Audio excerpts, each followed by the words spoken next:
Successful People Think by John C. Maxwell. Yay! All right, so in this review, we're going to be examining chapter 9, which is titled Benefits from Shared Thinking. Ken Blanchard says that none of us is as smart as all of us. So we're going to be learning why it is very, very important to share our thoughts with people to benefit from their ideas, from their own thoughts, to collaborate with them instead of competing with them.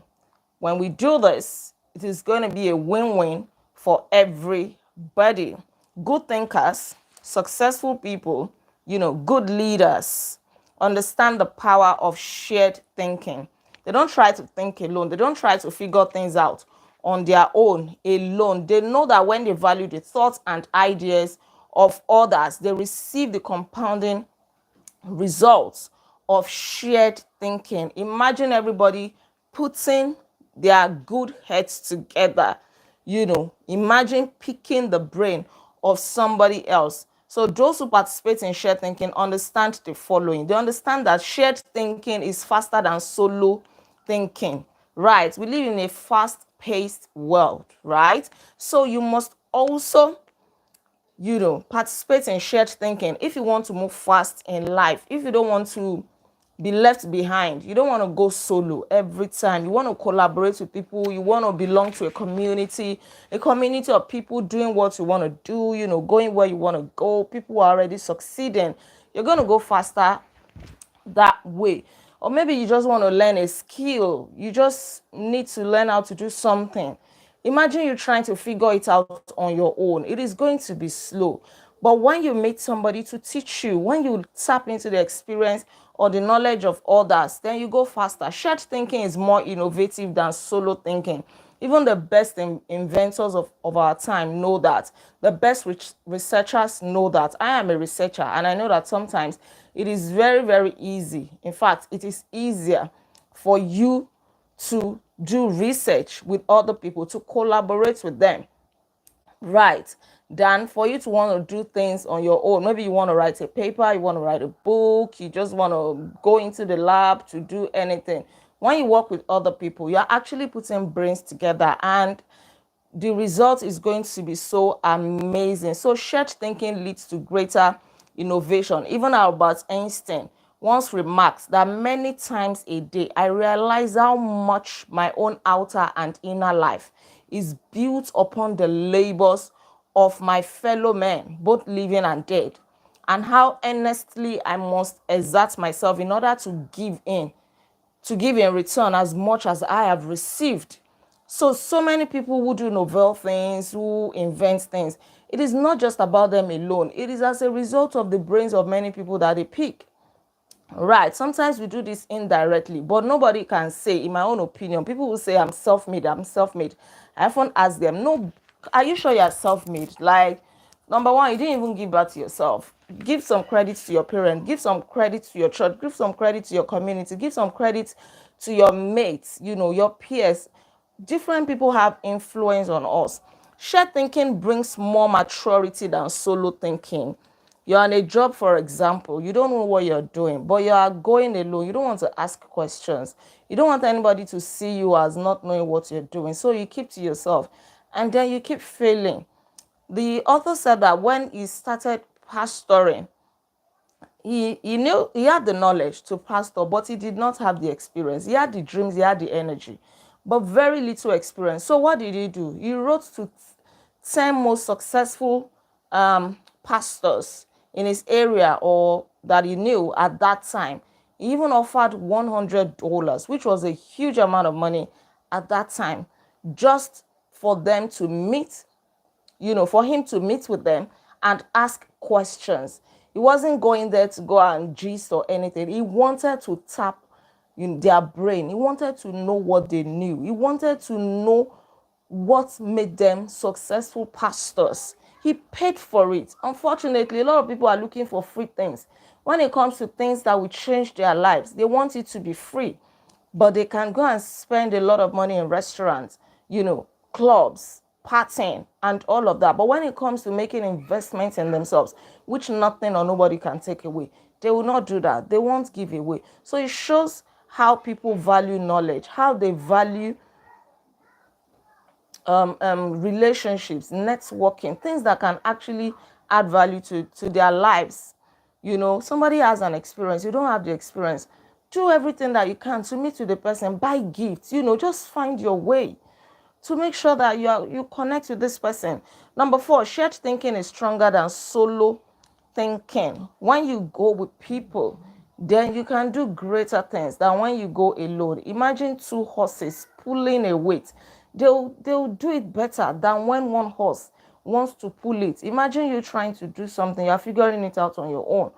And imagine just having a partner that buys into your idea, that buys into your mission and your vision, and you do it together. It is easier.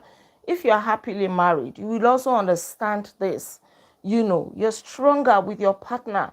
Instead of you thinking alone, carrying all the bills alone, figuring life out alone, you have somebody to share with, and that person will just influence you positively in ways that you would never have imagined. Then shared thinking returns greater value than solo thinking. Because shared thinking is stronger than solo thinking, it is obvious that it yields a higher return. There is, something greater that can be achieved when you think with other people, when you rub minds together, when you share ideas together. Your ideas, your thoughts, everything compound into something very, very great. Right. Francis says, I sincerely believe that the word relationships is the key to the prospect of a decent world. It seems abundantly clear that every problem you will have in your family, in your work, in your nation, or in this world is essentially a matter of relationships, of interdependence. So you really cannot do without people. Yes, the right people. Number 6, shared thinking is the only way to have great thinking. Yes, even the Bible says iron sharpeneth iron.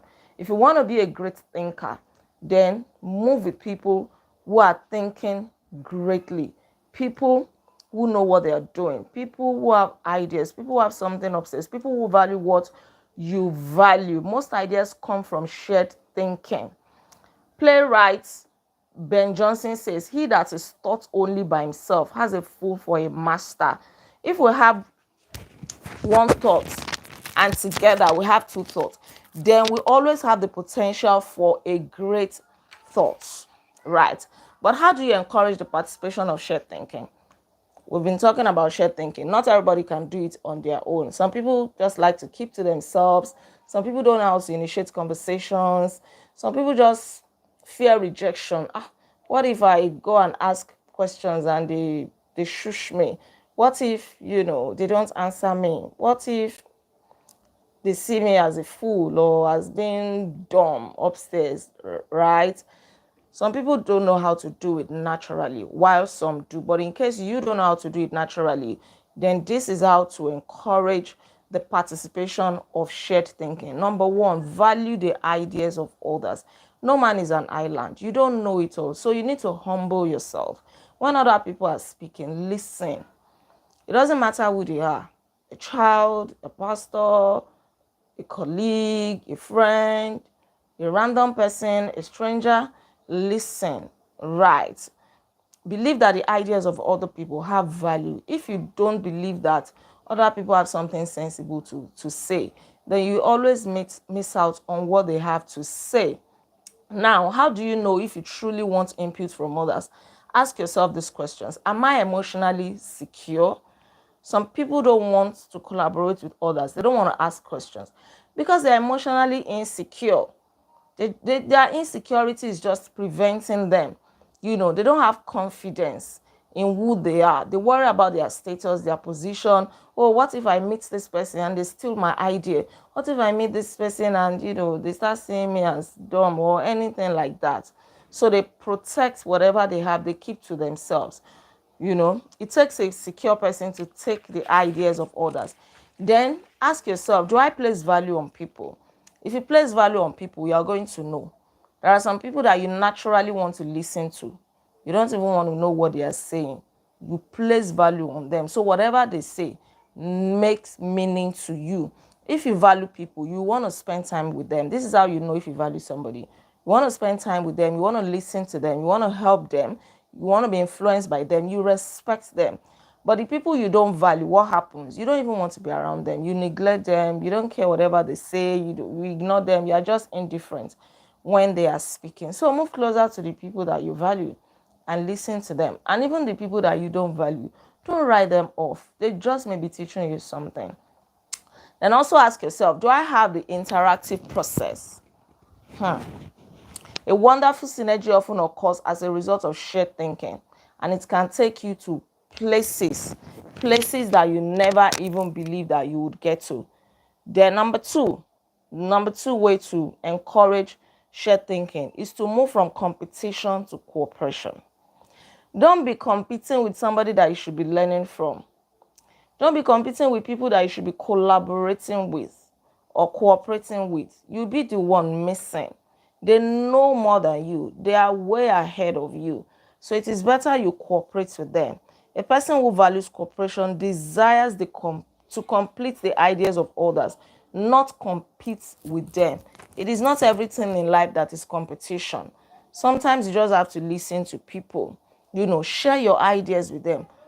Ask them questions. Right. And I think everything boils down to humility. Then number three, how to encourage shared thinking. Have an agenda, especially when you are meeting with people that you don't meet with all the time. And this is an opportunity for you to meet with them. Plan what you are going to say in your head or in writing. Plan the questions you are going to ask.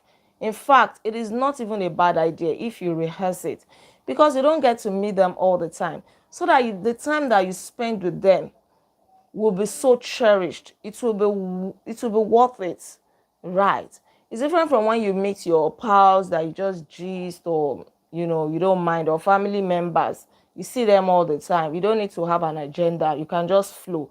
But there are some people that you meet. So if you value them and you value the ideas that they can share with you, you value tapping into their brain or their experiences, then you will plan what you are going to say. Otherwise, you will leave them. The meeting will be over, and then you start thinking, I should have asked that question. Why didn't I say this? You missed the golden opportunity. Then get the right people around the table. It is not just about getting people to work with, to collaborate with. It is about working with the right people. If you don't move with the right people, they can bring you down. The little knowledge you are still trying to preserve, the little strength, the little energy and vision, they will dampen it for you. So to get anything of value out of shared thinking, you need to have around people who bring something to the table. People who also want to contribute their own ideas, their own experiences. They are not holding back. They see it as synergy, and you're going to know them. Whether it's in your business or in marriage or any form of relationship, you want people who are going to help you to move forward, even if it is gradually. Not somebody who is going to keep dragging you back or taunting you. Right. So choose people whose greatest desire is the success of the ideas. People who can add value to another's thoughts. People who are emotionally secure. Choose people who want the best for the team. Who would prefer that everybody succeeds. A win-win. Not people who just want to lord themselves over other people. Not people who are going to backstab you. Be very, very careful. It is important. Some people have great ideas. They are energetic. They have fantastic dreams. But one mistake that they made is that they shared these thoughts with the wrong people. And that was the end. It takes somebody to just tell you, don't even go there. You are wasting your time. The man that did it last failed woefully. In fact, he had to pack his load and go back to the village. Don't waste your time. Nobody succeeds in that business. That's all. That's all. And that is the end or the death of that dream.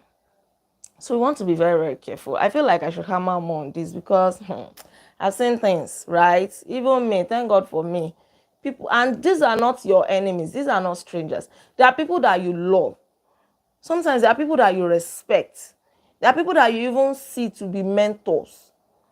And sometimes it may just be out of love, out of, concern or whatever. They don't want you to waste your money. They don't want you to waste your time.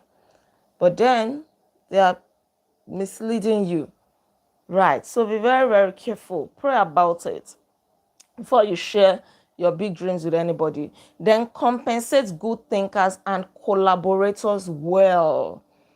So many of us like the idea of mentors. I get a lot of DMs. Oh, please, can you be my mentor? Can you be my mentor? I want you to mentor me. They don't care whether you are dying. They don't care whether you have eaten. They don't care whether your own family is doing well. They don't care whether you have your own problems. In this age and time, everybody just wants to receive. They receive, receive, receive. In fact, at a time, I started putting money to it. Yes, you want mentorship? This is how much my mentorship program costs. And then you see them, they take off.